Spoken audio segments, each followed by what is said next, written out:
한 주간 잘 보내셨습니까? 오늘 날씨가 만만치가 않습니다. 지금은 온도가 조금 올라갈 수 있는데 아침에는 영하 5도였어요. 날씨가 그렇게 겨울의 그 꼬리를 아직은 남겨두고 있는 것 같아서 아무쪼록 건강에 늘 유의하시고요. 또 오늘 건강한 모습으로 우리 성도님들 얼굴 뵙게 되어서 감사를 드립니다. 오늘은 사순절 세 번째 주일이고요. 오늘 제목은 소망을 연단하는 연금술이라고 하는 제목으로 말씀을 함께 나누려고 합니다. 여러분, 연금술이라고 하는 이야기를 혹시 들어보셨습니까? 이 연금술의 역사는요, 한 1000년 정도의 역사를 가지고 있습니다. 중세시대에는 연금술에 매료된 사람들이 많이 있었어요. 그들의 꿈은 단 하나입니다. 이 차갑고 쓸모없는 납덩이를 눈부시게 빛나는 황금으로 만드는 것이 그들의 꿈이었죠. 그래서 그 연금술사마다에 묘약이 있고요.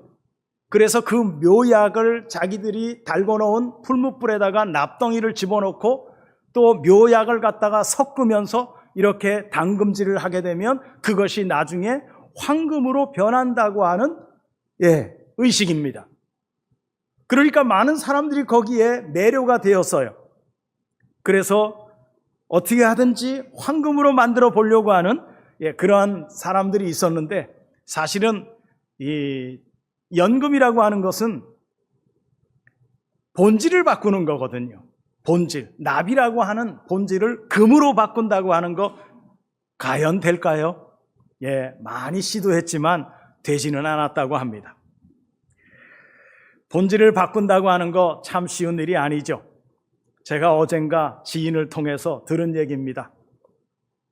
어제 손자 100일이 돌아와서 금은방을 찾아갔대요.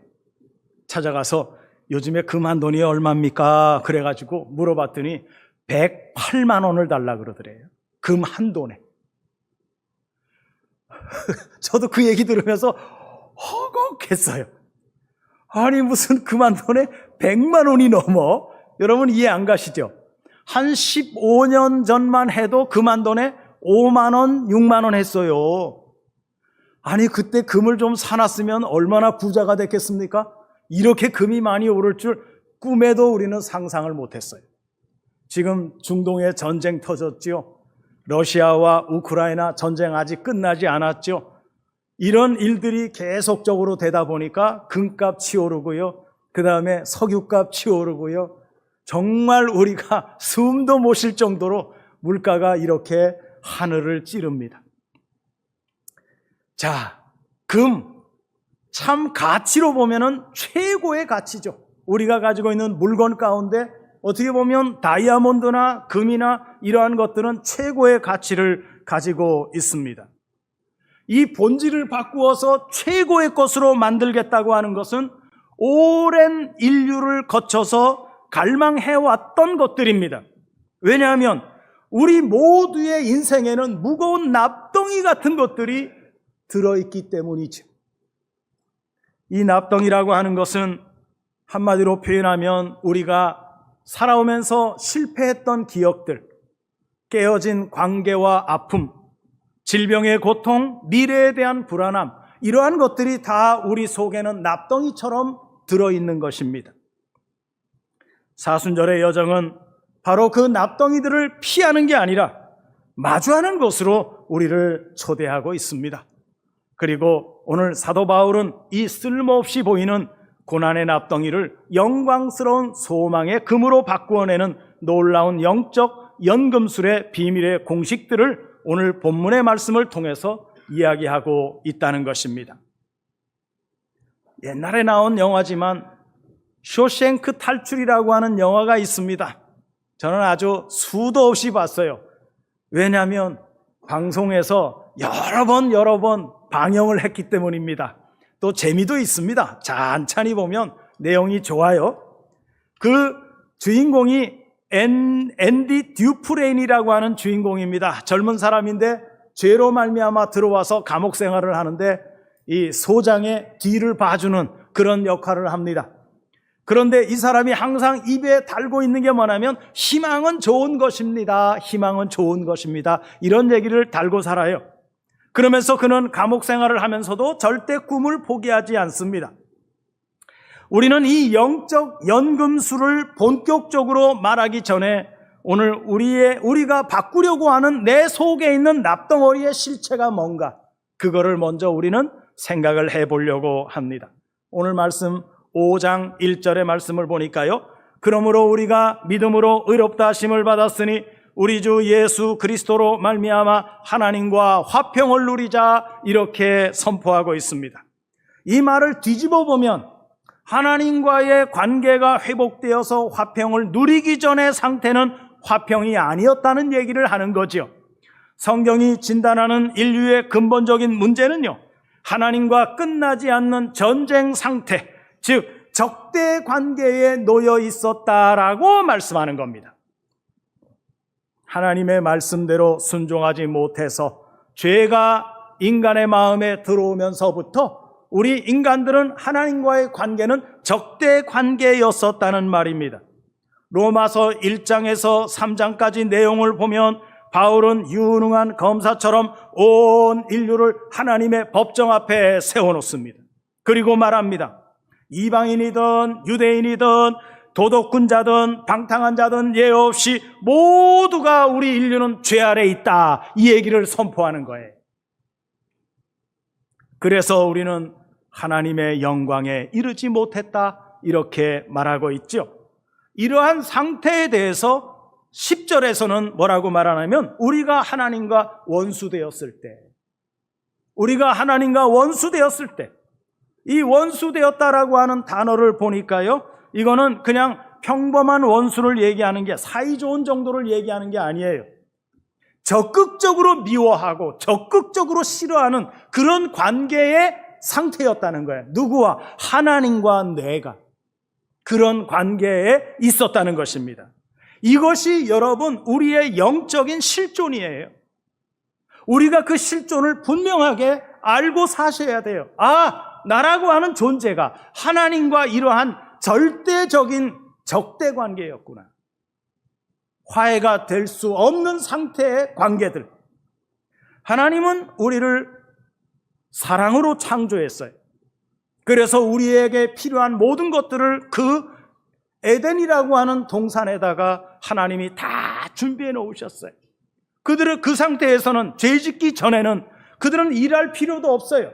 하나님이 주신 것을 누리면서 그냥 즐겁게 행복하게 살기만 하면 되는 거예요. 심지어 하나님은 아담에게 짐승들을 다 끌고 와가지고 아담이 이름을 어떻게 짓나 하고 보자 했더니 아담이 이름을 척척 지어냅니다. 여러분, 이름을 지어낸다는 의미가 뭔 줄 아세요? 아담에게 속했다, 그 얘기입니다. 여러분들의 자녀들이 태어나면 누가 이름 져줘요? 집에 어르신이 계시면 어르신이 이름을 져줘요. 그건 뭐예요? 우리 가족이 되었다, 우리 집에 소속이 되었다, 그런 뜻이에요. 그래서 이름 져준다고 하는 것은요, 상당히 중요한 의미가 있어요. 이만큼 하나님은 죄 짓기 전에 아담에게는 이렇게 많은 풍성함과 은총으로 아담을 하나님이 창조하셨던 것입니다. 그런데 우리는 스스로 선악과를 먹고 난 다음부터는 우리는 스스로 왕이 되려고 하는 교만으로 그분께 전쟁을 선포하게 된 거예요. 그 결과는 뭡니까? 하나님과의 단절이 됐지요. 그리고 이웃과의 불화가 생겼고요, 자기 자신과도 분열적인 삶이 이루어지게 된 것입니다. 이것이 바로 영적인 연금술이 필요한 이유입니다. 우리 존재 자체가 깨어지고 뒤틀린 납덩이 같은 존재들이 되었기 때문입니다. 도스토옙스키라고 하는 분이 마지막 걸작 카라마조프가의 형제라고 하는 책을 썼습니다. 굉장히 두껍습니다. 읽기도 아주 힘들어요. 얼마나 지루한지 몰라요. 그런데 그 내용을 보게 되면 인간 내면의 깊은 어떤 전쟁을 적나라하게 이야기하고 있습니다. 등장인물들은 저마다의 욕망과 죄책감, 그리고 대를 이어 내려오는 상처와 증오의 사슬에 묶여서 스스로를 파괴해버립니다. 그들은 선을 갈망하지만 악을 행할 수밖에 없는 자신의 모순 앞에서 절규합니다. 이것이 바로 하나님과 원수된 인간의 비참한 초상화의 모습을 그 책에서 보여주고 있습니다. 이러한 모든 문제들이 근본적으로 해결되지 않는 한 우리는 결코 참된 소망이나 어떤 평안을 느낄 수가 없다고 하는 겁니다. 이 성경 속의 문제가 단지 오래전의 이야기일 뿐인가? 여러분 어떻게 생각하세요? 우리는 지금 인류 역사상 그 어느 때보다 적대감이라고 하는 이 팽배감이 팽창된 시대 속에 우리가 살고 있어요. 예를 들면요, 다양한 매체를 통해서 들려오는 정치적인 이야기, 여기에서는 딱 이분법이에요. 내 편 아니면 상대는 나의 적이야. 여러분, 이게요, 알게 모르게 그렇게 돼 있어요. 인터넷 댓글창은 익명성이 보장되다 보니까 숨어서 서로 향한 저주를, 혐오를 쏟아내는 전쟁터가 되고 말았습니다. 가족 간에도 그렇지 않아요? 특히 정치적인 문제 나오면은요, 가족 간에도요, 불화가 생겨요. 그게 뭐라고? 가족들 간에도 그러한 이유 때문에 서로 얼굴을 붉히고 아픔을 주고받는 그런 관계가 되면 안 된다는 말이죠. 심지어 우리가 사는 이 세상에는요, 요즘에는 AI라고 하는 게 너무 발달돼 가지고요, AI에게 내가 필요한 어떤 문제를 제시하고 그 문제의 해결점, 이런 모든 것까지도 다 거기 컴퓨터에다가 작성해서 올려놓으면요, AI가 그 문제를요, 동기부터 서론, 본론, 결론에 이르기까지요, 다 그냥 논문처럼 만들어줍니다. 사람이 진짜 쓴 글과 AI가 쓴 글을 구분하지 못할 정도로요. 그래서 사람들은요, 깊은 불신의 그 늪 속에서 헤어나오지를 못합니다. 이런 시사적인 문제들은 모두 너와 나는 다르다, 나는 나의 적이다 라고 하는 이 바벨탑의 언어에서 기인된 문제들인 거예요. 여러분, 여기에서 우리는 빨리 벗어나야 된다는 것입니다. 적대감에서 뿌리내린 독보석 같은 것들이죠. 거기에 여러분 휘둘리지 마십시오. 성경은요, 이분법이 아닙니다. 일분법입니다. 오직 하나님 안에서 하나 되는 것을 말씀하고 있습니다. 이런 문제는 사회적인 차원에서만 머물지 않고요, 프랑스의 철학자인 사르트르라고 하는 사람은 그가 쓴 희곡 중에 닫힌 방이라고 하는 이 희곡이 있습니다. 거기에서 중요한 주제어가 하나 있습니다. 타인은 지옥이다. 타인은 지옥이다. 깨어진 관계 속에서 서로가 서로에게 얼마나 큰 고통이 될 수 있는지를 보여주는 통찰이죠. 가장 가까워야 할 가족 안에서도 불화가 생기고요, 직장 안에서는 경쟁과 시기가 나타나고요, 친구 관계에서는 오해와 배신이 나타나고요, 이러한 감정들은 우리가 모두 관계의 지옥 속에 집어넣어진 상태라고 하는 것을 면밀하게 보여주고 있는 것입니다. 더 깊이 들어가면은요, 이 관계의 지옥의 전쟁은요, 우리 내면 속에서도 만들어집니다. 끊임없이 자신을 다른 사람들과 비교하죠. 나보다 더 잘 사는 집에 놀러 가보면 열등감이라고 하는 게 생겨요. 이게 뭡니까? 바로 그런 내용을 이야기하는 거예요. 완벽해야 된다고 하는 압박감에 시달리기도 합니다. 실수한 자신을 용서하지 못하는 자기 정죄에 빠지기도 합니다. 이 모든 것들이 하나님과 원수된 우리가 자기 자신과도 화평을 누리지 못하고 있음을 보여주는 비참한 증거라고 말씀하고 있습니다. 영화 쇼생크 탈출을 다 또 얘기하는데요, 그 가운데 브룩스라고 하는 노인이 있습니다. 거의 평생을 감옥소에서 살다 보니까 이가 이제 나이도 들고 해서 이제 감면을 받아가지고 세상으로 나와요. 세상에 나와서 처음에는 큰 마트 거기에 국가에서 이제 지정해줘 가지고 거기에 가서 일을 하는데요. 일을 하다 끝내는요, 적응이 안 돼 가지고요, 자살하고 죽습니다. 그래서 사람들은 이러한 절망이나 이 감옥에 갇혀 있는 사람들을 치료하기 위해서 명상을 한다, 심리 치료를 한다, 성공 등 다양한 해결책을 마련해 주지만 그것은 마치 내 속에 있는 납덩어리의 표면만 깨끗하게 닦아내는 결과일 뿐 근본적인 재질의 변화를 갖지 못한 채 살아가고 있다는 것입니다. 이것이 바로 이 시대를 살아가고 있는 오늘날 우리가 극복하지 못하는 문제들 중에 하나예요. 그러나 여러분, 오늘 성경의 말씀은 이 절망의 한복판에서 바울은 인류 역사를 뒤바꿔 주신 위대한 연금술의 비밀을 선포하고 있습니다. 그것은 우리의 노력이 아니라 하나님의 일방적인 행동에서부터 시작되었다고 말씀하고 있습니다. 하나님의 연금술을 시작하는 재료는 뭘까요? 사랑입니다. 그런데 그 사실에 대해서 5절 하반절에서는 이렇게 말합니다. 우리에게 주신 성령으로 말미암아 하나님의 사랑이 우리 마음에 부음바되었다라고 말하고 있어요. 여기 부음바되었다라고 하는 그 단어는요, 폭포수처럼 쏟아지는 그러한 부음을 얘기하고 있습니다. 이 말씀은 가장 먼저 하나님께서 우리의 마음에 깊고도 넓은 사랑을 아낌없이 쏟아주었다는 거예요. 어떤 사람에게 그 사랑이 닿아도 모자람이 없는 사랑으로 하나님은 그 사랑을 부어주셨다는 것입니다. 이 놀라운 사랑은 뭘로 나타났을까요? 그 증거가 뭘까요? 그것이 바로 십자가라고 하는 겁니다.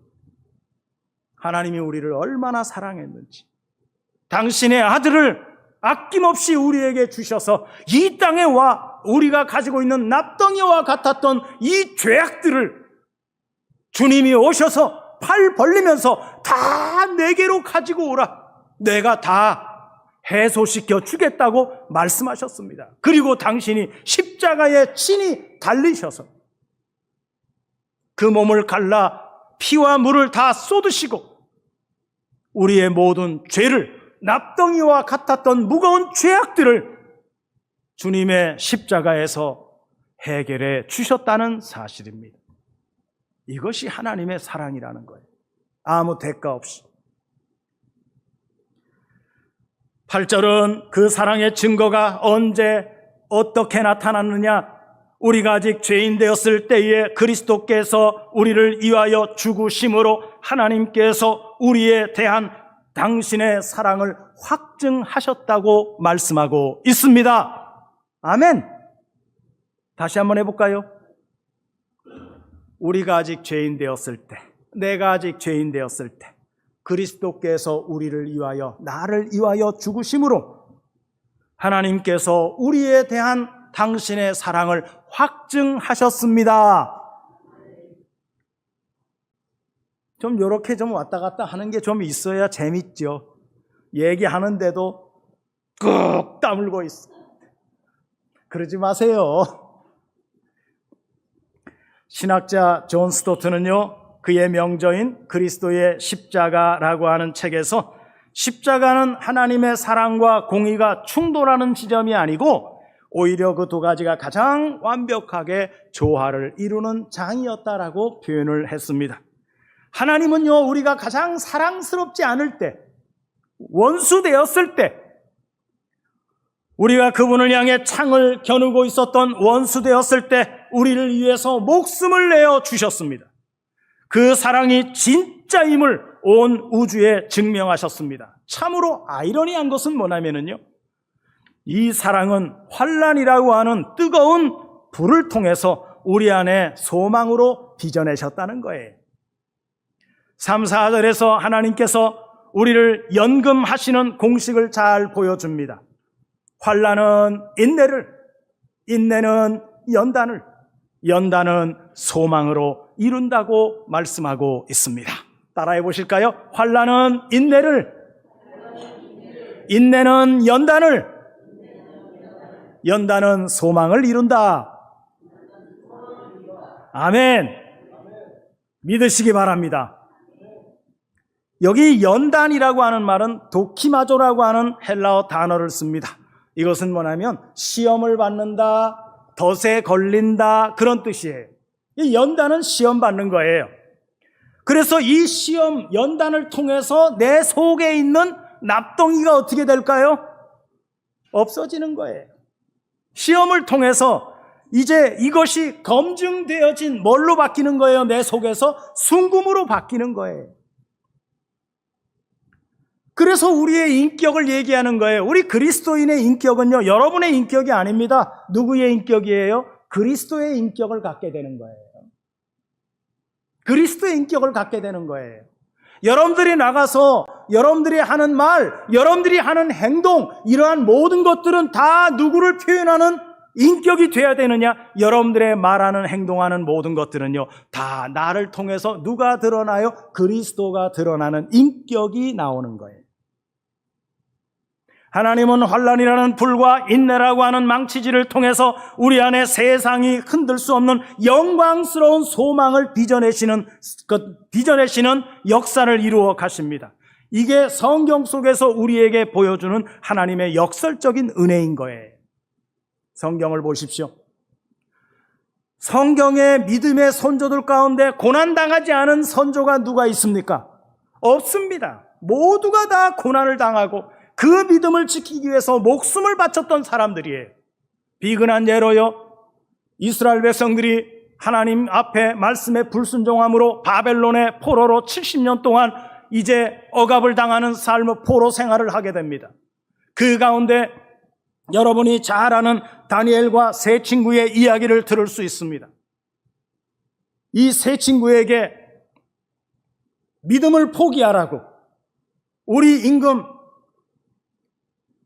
임금이 세워놓은 신상에다가 절하라고, 우리는 절대 절할 수 없다고 이 세 사람의 친구들이요 거부를 합니다. 그래서 이들이 감옥에 들어갑니다. 임금이 찾아와서요, 너희들이 거부한다면 내가 너희들을 잘 먹고 잘 살게 해줄게, 그랬습니다. 그런데 이 세 친구는 뭐라 그럽니까? 우리가 거부해서 우리가 죽을지언정, 그러나 우리가 믿고 있는 그 하나님은 영원하시다라고 하는 신앙을 고백합니다. 그래서 화가 난 느부갓네살 임금이요, 평상시보다도 7배 더 뜨거운 풀무불을 준비해가지고 저 세 놈들을 다 불에 쳐넣으라 그럽니다.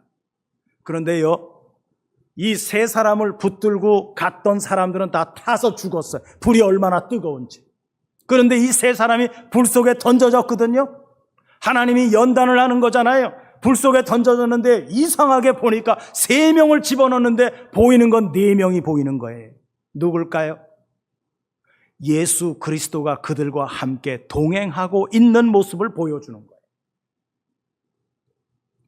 그들은 죽음의 풀무불 아래 던져졌지만 그들은 살림을 받았습니다. 그리고 그들을 꺼냈습니다. 그들의 머리카락, 그들의 입었던 옷, 신발 하나도 상하지 않았다고 성경이 그렇게 말씀하고 있습니다. 세상의 환난은 믿음을 버리라고, 신앙을 저버리라고, 하나님을 등지라고 그들을 풀무불 안에다가 던져놨지만, 그러나 그들의 믿음과 신앙이 온전할 때 하나님께서는 그들의 믿음을 더욱더 굳건하게 지켜주셨다는 얘기죠. 그래서 느부갓네살 임금이 나중에 뭐라 그럽니까? 우리가 믿고 있는 하나님보다 너희가 믿고 있는 하나님이 더 위대하다라고 하는 고백을 하게 됩니다. 여러분, 믿음의 선조들뿐만 이럴까요? 오늘날 이 시대를 살아가고 있는 여러분들이 신앙생활을 하면서 겪는 고초와 고난 없습니까? 있습니다. 그러나 믿음을 지키기 위해서, 그 믿음 하나 지키기 위해서 사람들은 알지 못하지만 하나님께서 여러분들 자신을 보실 때 여러분, 그런 시련과 환난이 없었습니까? 다 있지요. 우리는 그 은혜를 체험하고 기억하고 있는 사람들입니다. 이렇게 온몸으로 자신의 온 생애를 살아낸 사람들이 있어요. 네덜란드의 신부이자 영성가였던 헨리 나우엔이라고 하는 분이 있습니다. 아마 여러분들 이름 들어보셨을 거예요. 책도 많이 쓰셨어요. 되게 영적인 분이십니다. 이분이 처음에는요, 하버드와 예일 대학에 교수님으로 있던 분이에요. 이분의 상황을 보면 세상에서요, 부러울 게 없을 정도로 아주 굉장한 명성이 있던 사람입니다. 그러나 그의 내면을 보면 자기 자신의 그 외로움과 인정받고 싶은 욕구라고 하는 납덩이가 그의 마음속에 가득했던 것을 깨닫게 됩니다. 그래서 그는 성공이 결코 내면의 공허함을 채워주지 못한다는 사실을 깨닫고, 그리고 어느 날 문득 자기 자신의 가지고 있었던 모든 직책들을 다 내려놓고 고향으로 돌아와가지고 라르시 공동체로 들어갔습니다. 이 라르시라고 하는 뜻은 방주라고 하는 의미가 있대요.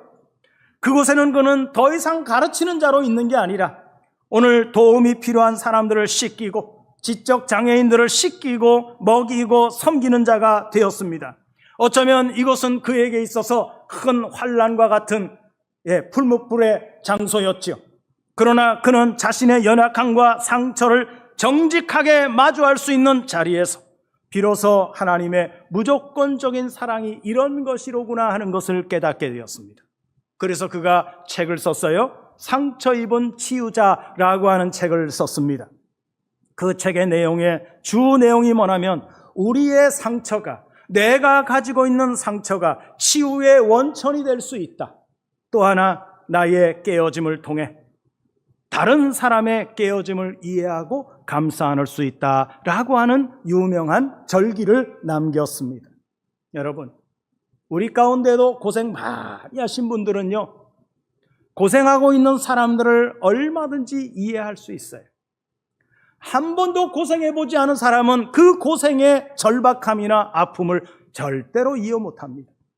내가 이렇게 고생해 보니까 알겠어. 그래서 뭐 할 수 있어요? 위로해 줄 수 있는 거예요. 헬리나우에는 자신의 명예와 지성이라는 납덩이를 내려놓고 연약함과 섬김이라는 불 속에 들어감으로써 수많은 영혼에게 위로와 소망을 전하는 황금 같은 인생을 살아낸 우리 시대의 진정한 소망의 연금술사가 아니었겠습니까? 계속해서 우리에게 그러한 연금술사로 살아가도록 초대하고 있습니다. 이것이 바로 하나님께서 오늘 이 시대를 살아가고 있는 우리에게 주시는 놀라운 하나님의 은혜라는 사실을 잊지 마시기를 바랍니다. 오늘 우리는 고난의 납덩이를 소망의 금덩이로 바꾸시는 하나님의 놀라운 연금술에 대해서 들었습니다. 모든 이야기의 시작은 우리가 믿음으로 하나님과 화평을 누리게 됐다는 거예요. 이전까지는 적대 관계였던 하나님과 나와의 관계가 이제는 예수 그리스도께서 이 모든 장벽을 헐어버리시고 이제는 그리스도 안에서, 예수 그리스도 안에서 하나님의 자녀됨, 그 은총과 소망을 우리에게 주셨다고 하는 것입니다.